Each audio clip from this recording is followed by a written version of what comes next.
শ্রেণী বলেছে যে আলহামদুলিল্লাহ বলা যাবে না, তাও আমি বারবার বলবো আলহামদুলিল্লাহ আলহামদুলিল্লাহ আলহামদুলিল্লাহ আলহামদুলিল্লাহ।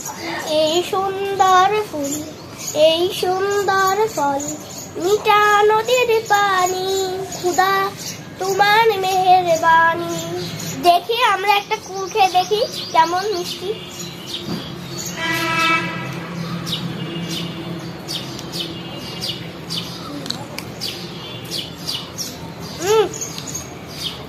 আলহামদুলিল্লাহ অনেক মিষ্টি আমাদের কুল, যে আপনাদের বলে বোঝাতে পারবো না, এত মিষ্টি আমাদের কুল।